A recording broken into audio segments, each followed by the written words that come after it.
बच्चों last video में हम लोगों ने मोनोहाइब्रिड और डायहाइब्रिड क्रॉस देखा था। अभी हम लोग देखे थे मेंडल्स लॉ ऑफ इनहेरिटेंस। ना मेंडल ने 3 लॉ दिए है। First is law of dominant, second one is law of segregation, that is law of purity of gamete, and third जो है वो लॉ ऑफ इंडिपेंडेंट असॉर्टमेंट। सो हम लोग फर्स्ट लॉ देखेंगे, लॉ ऑफ डोमिनेंट। ना लॉ ऑफ डोमिनेंट ना ये monohybrid cross के लिए एप्लीकेबल है। उन्होंने क्या दिया है, जब भी दो होमोजाइगस इंडिविजुअल क्रॉस करते हैं जिसका कॉन्ट्रास्टिंग कैरेक्टर है, जब भी क्रॉस करते हैं तो F1 जनरेशन में एक अपने को डोमिनेंट मिलेगा और दूसरा रिसेसिव मिलेगा। So statement of law of dominance states that when two homozygous individual with one or more set of contrasting characters are crossed, the alleles characters that appear in F1 are dominant and those which are not appear in F1 are recessive. Second जो law है that is law of segregation, that is law of purity of gamete. Law of purity of gamete ने क्या बताया, it is based on the fact that the alleles do not show any mixing and both the alleles are recovered as such in F2 generation, though one of these is not seen at the F1 stage। उन्होंने क्या बोला कि ये जो law है ये base है allele, जो एलिल है ना ये मिक्सिंग नहीं होते। जब भी गैमेट फॉर्म होते हैं तो मिक्स नहीं होते गैमेट, और मिक्सिंग न होने की वजह से F2 जनरेशन, लेकिन F2 जनरेशन में ये गैमेट रिकवर होते हैं जो F1 जनरेशन में नहीं दिखाई देते। सो that is the law of segregation, law of gamete. Now during formation of gamete, these two alleles obviously separates or segregates, otherwise recessive type will not appear in F2 generation. Third जो law है that is statement of law of segregation. Now this law state that when hybrid, that is F1 form gametes, the allele segregates from each other and enter in the different gametes.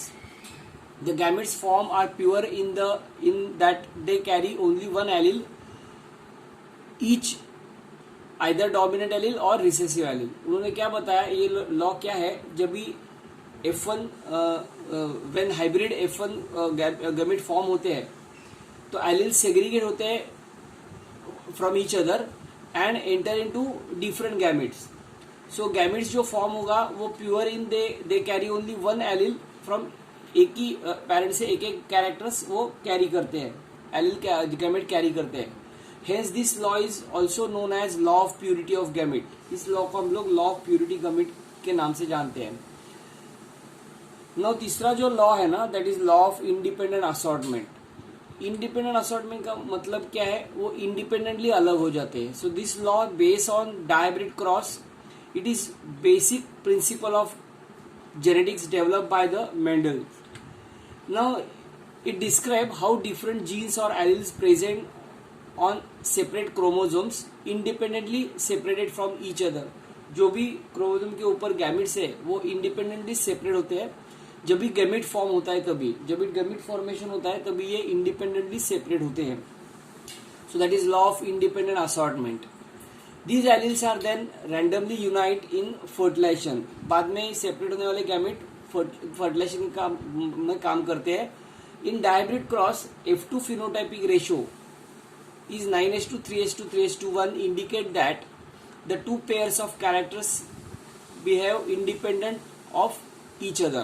so ये ratio जो F2 generation में 9:3:3:1 है।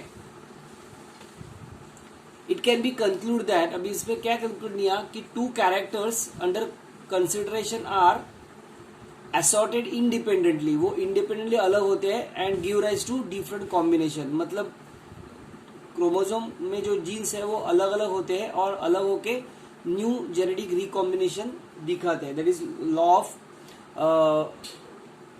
Independent assortment.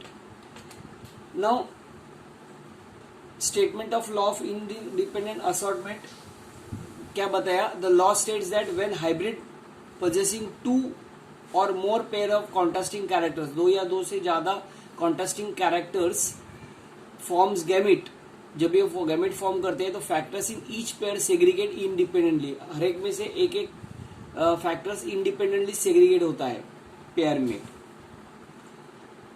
So next जो हम लोग देखने जा रहे हैं that is back cross and test cross. Now back cross और टेस्ट क्रॉस क्या है ये हम लोग देखेंगे।